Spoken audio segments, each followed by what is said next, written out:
Well, good day, everybody. Hello, hello. It's the 7th of November. I forgot to mention when we're in the UK, everything's Christmas already. You go into the supermarket and all that sort of stuff. It's just walls of Christmas stuff. Anyway, don't remind me, but it'll be fun to have Christmas in Cape Town and hopefully, touch wood, everyone will be safely arrived and all that sort of stuff. But in the meantime, things are looking okay for Dublin. It's not Dublin, it's bloody Pat Lawless, if you're watching this, that's your fault. I was just hoping your talk went well in Ireland there. Anyway, in Durban, and thanks Vince for welcoming the boats and setting everything up and sending us that photo this morning as well. So yeah, a happy Dan. Here's happy Dan. Look at that. Very happy to get there. He had a tough ride in because he was up, chasing Renault, got to within 12 miles and then parked. And I think it cost him about 7 hours or so sitting there. And while he was sitting there with no wind and thunderstorms and lightning and all that sort of stuff, you might have seen the video. And Nikki put a post up, and I'll cut to the quick. Hang on, we'll come through this. So there's the boats in Durban at the marina there. So we've got two, Renault and Holiday Dan, who's a happy Dan. This picture was shot early this morning. And Dan would be asleep down there right now because he got in late. By my reckoning, I haven't seen the official finish, but he got in around about 2 o'clock UTC, I think it was.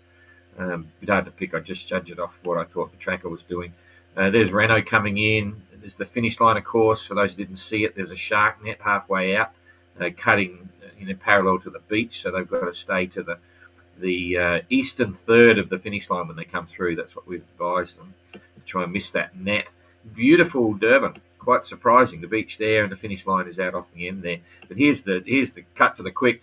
Dan was apparently feeling a bit down because he wasn't going anywhere, and everything was looking a bit grim because Renault was always in and already in, and he's lost his lost all his time. And so Nicky put a post up and said, "Hey, we need to send special messages." And holy dooly, just to pick him up a bit and get him to say rah rah rah, and he got bombed. That's on his private Facebook page. So we stole a couple of pictures, and yeah, he's happy to be there. So and now it's all about the current still. Kerry's not far away, so we've got a few people there now, but we're not on YouTube. Why is there no one on YouTube?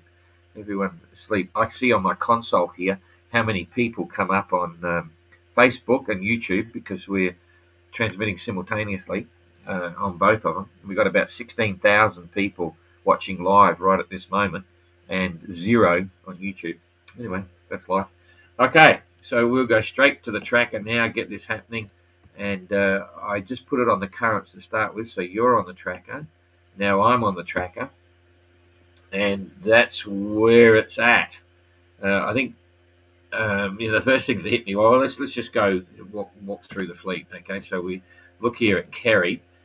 He's out of the current line. He's had slight headwinds, and he's been tacking down towards the finish line, making 2.2 knots, and did 79-mile days. So he'd be a bit frustrated by that, I suppose, but nonetheless, he got out of the current sort of challenges, and he's nearly there. But we're talking about currents here.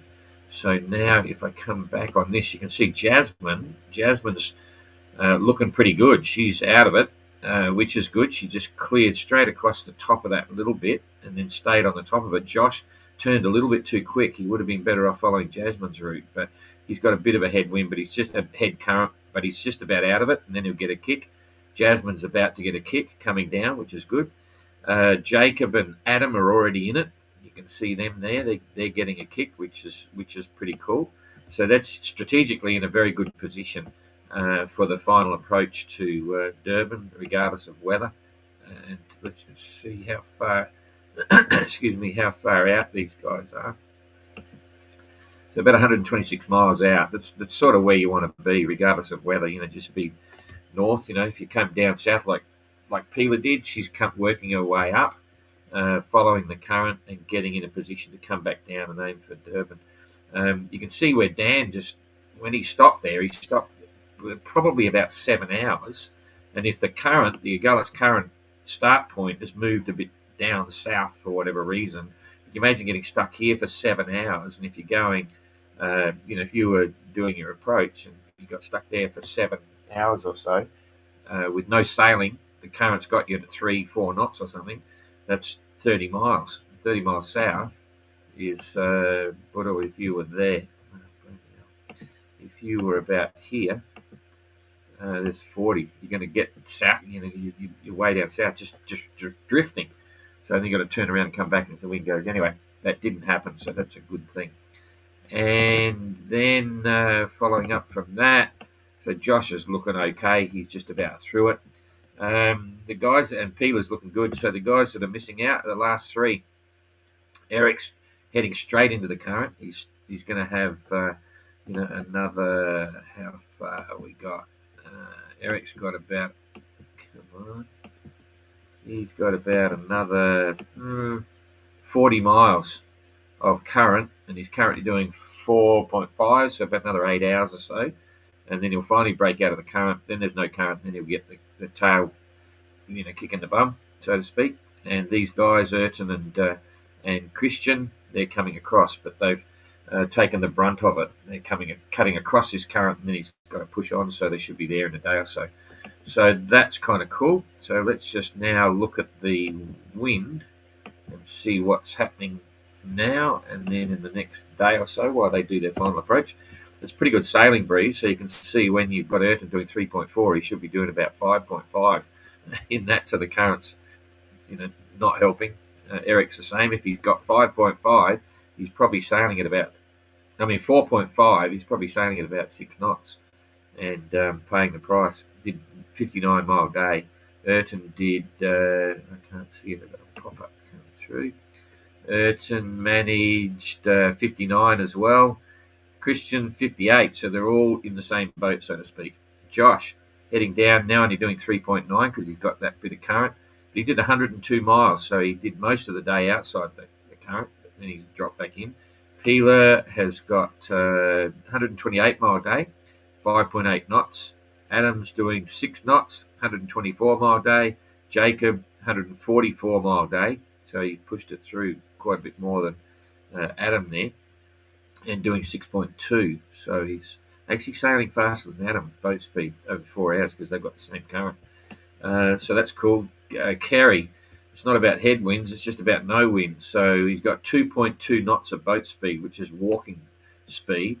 Would have been hard for him to get sleep in this because he's very close to the coast coming down, and he's a bit in the quiet zone for a long period of time, but he had to get in there to get away from the current, which is roaring out down here.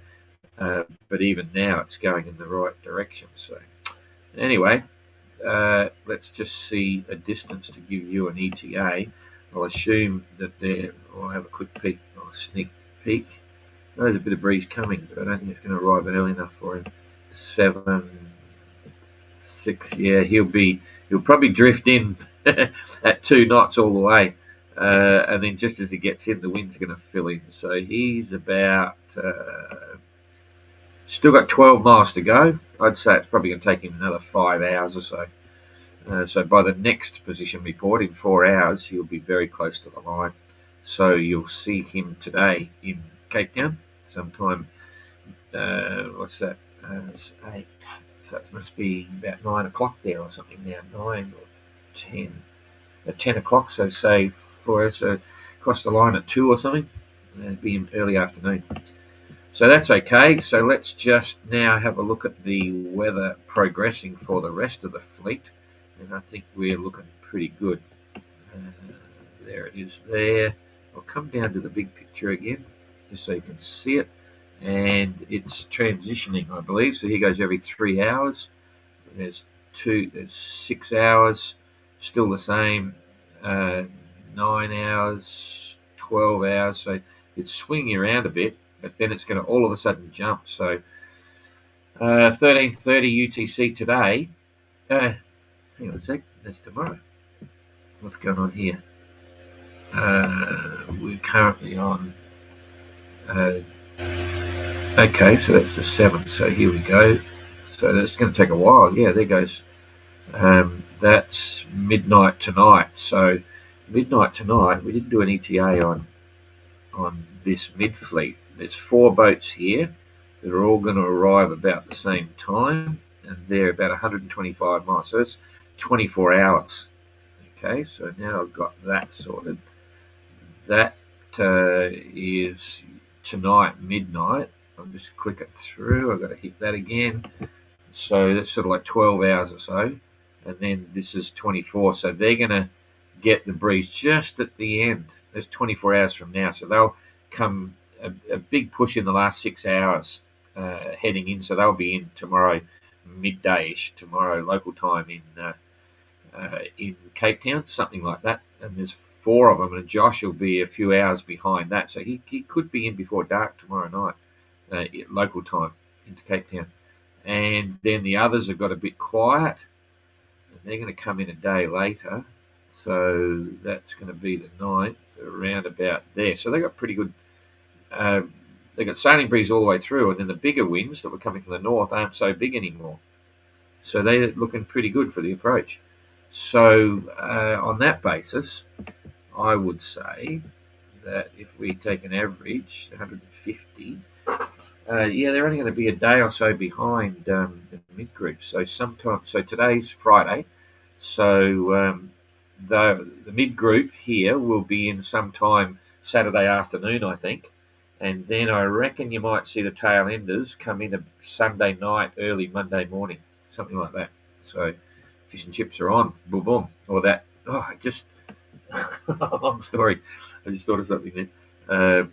That food. Anyway, there's a special food in Durban, and I saw another special one. It's a dessert. Anyway, we won't go there. So they're all looking forward to getting into Durban for sure. I think that's just about covered it, I think. So we'll not a lot to talk about, but all looking very exciting when you think about it. Looking back on the perspective of where we were in Mauritius, thinking, oh, here we go.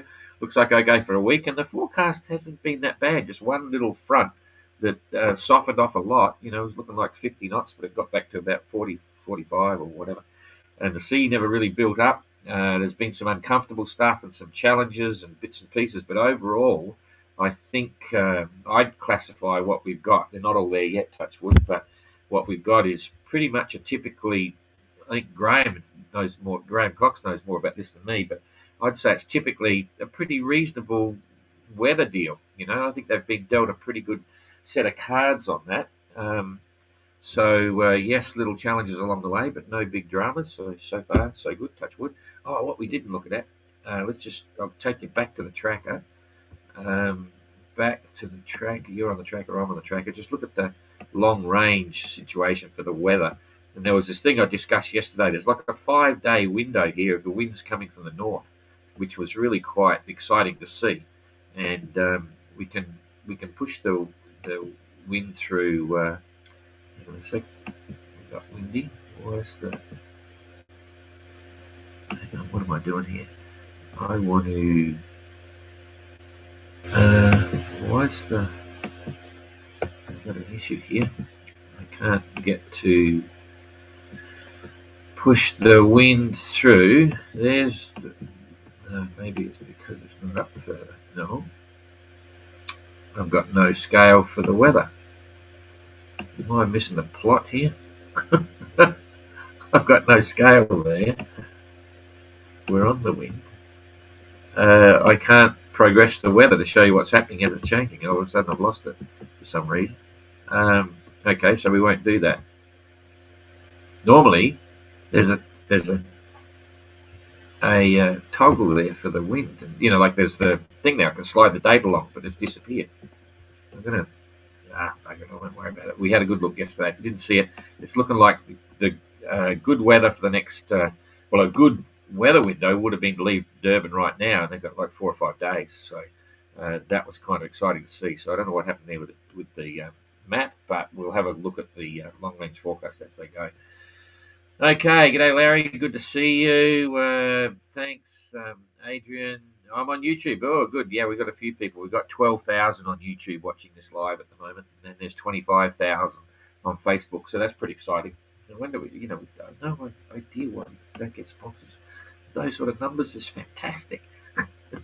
Oh, there's Pat. Oh, g'day, Pat. Hope your talk is worked out okay and all that sort of stuff. Vivek, afternoon, 2 p.m. in India. Good on you. Christine, good morning from Mozambique. Take care, eh? I saw the ferry and the bloody bus ride. Jeepers. You should travel first class. Livio, wow, to catching it live. Good on you, Livio. Congratulations, Ord and Dan. You've done it again. Yep, absolutely. Quite cool. And Kerry's not far behind, and Peeler made a great recovery, and it's exciting to see Jasmine. I didn't really hype that, but Jasmine's like roaring in. She was holding fourth position for quite some time. She may still be holding fourth position. And she's that whole thing, like Jacob, Adam, Jasmine, and Peeler, they're on top of it. That's a bit of fun. It'll be interesting to see how that final transition to the finish line goes. It could be quite exciting. So well done, Jazz. And hurry up the others. So good evening from Ilsta, from Darwin. Yeah.